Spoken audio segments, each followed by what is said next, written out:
WOC family, how are you? It is Friday. It's been a long week. Hope your day is going well and you're making the best out of it. So I want to share today a little background, an interesting question that came from one of my family members, who asked, where are the youth leadership or leaders today? And the truth is this: regardless if you're a parent or not, if you're looking to the outside world to be a leader to yourself, your kids, you're looking at the wrong places, right?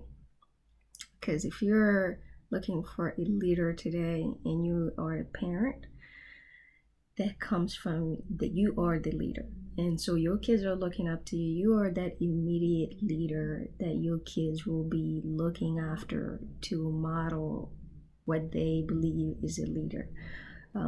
Just like I look up to my parents, who by all means have they're not perfect, but they do have many flaws. But if you have to rank all the flaws and then the sacrifices that they've made for their kids, I have to say they are my ultimate immediate models, right? True models. Role models. Particularly my mother, who I respect so much, and don't get me wrong, I do feel like there's so much this woman is capable of, could have provided, but darn, she did all she could to be the woman that I am today. So by all means, I am grateful for that woman who's still alive, and I hope I make her proud before she goes. I know she keeps asking me for kids, but that's a whole different thing. I don't know if I can get there before she goes, but fingers crossed.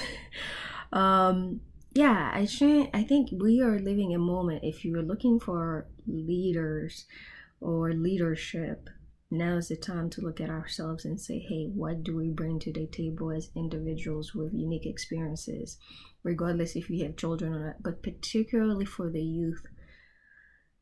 The best way I think you can be the leader, whether you're an aunt or you're an uncle, whatever you are, is to really look within and say, what are some of the values that I hold dear?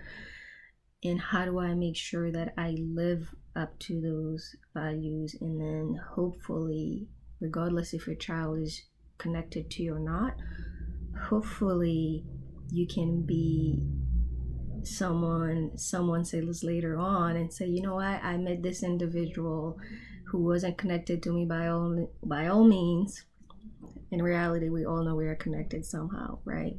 But if this individual can say, you know what, this individual inspired me with that particular moment of time, or for that particular time, it does go a long way. But I think if you're looking for leaders today for yourself and the youth, don't look to your president.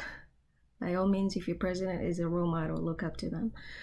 But regardless if they're a role model to you and your kids, they are definitely looking up to you. They come from you. They come from inside of you. They're your sperms. What do you expect? Of course, you need to be that first role model.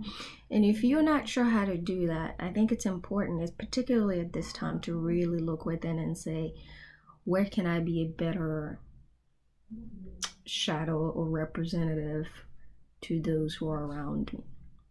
Or not around you, because just being online, just being connected, what we say, how we say it, I'm guilty of that. Sometimes I just, speak my truth, and sometimes that's not gonna make everybody feel good.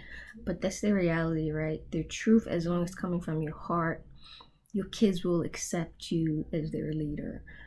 And I think we have an opportunity now to do that, particularly when it comes to girls who are, whether they're there in school or not. And while many kids are out of school, this is an opportunity too for parents to say, hey, I don't want my teacher, I don't want the bullies in my school to be the models that my kids are taking after. But if you really look within and say, how do I make sure whatever the kids are getting in that environment and outside of that environment and in my home, where do I have the most influence, and how do I make sure my kids understand that? And all you can do is your best. Ultimately, they're gonna pick what they need to pick, and hopefully it's the best part of you, and then run with it. And the best, we all have the good and the bad, and don't hide your bad side from the kids too, because they need it too. They need to see the flaws to be able to say, you know what, these are the ones I want to get out of this.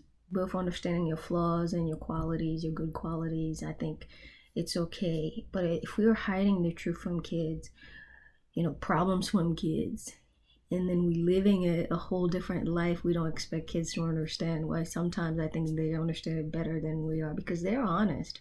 Kids will ask you any question. I remember one time my nephew said to me straight up, how come you're older than my mother, and she's been married for this long, has kids, and you don't? And I had to tell him, look, everything comes at different time for different people, and he understood that. But he was honest and asked a question. But some people get offended by it.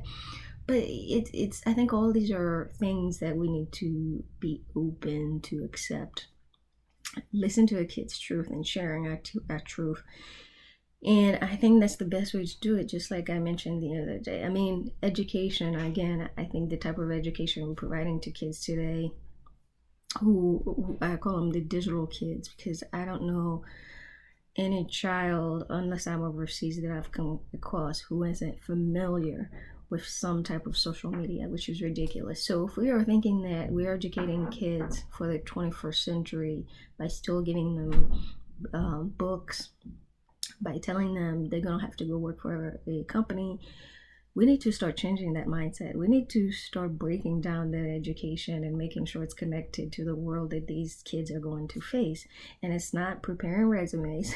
It's not reading or going after a degree.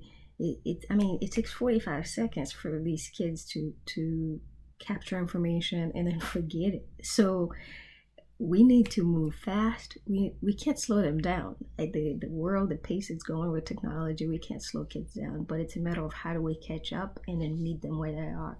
And education needs to be one of these areas, whether it's in the home, whether it's outside the home. But how do we democratize education so it is curable to every kid that's in whatever system or whatever home that they're coming from? And there's a lot parents or non-parents have to think about, all stakeholders. If you are in this world, you're breathing, kids should be, the next generation should be important to you, regardless if you have younger kids or not. With that said, I would love to hear how you, as a parent seeking leadership or trying to find a model for your kids, whether it's yourself, outside of yourself. But I appreciate you posing that question today, sis. My sister posed that question to our family group, chat group, and I thought it was pretty interesting. So I wanted to share that with you guys. Until then, be blessed and make the best of today. Cheers.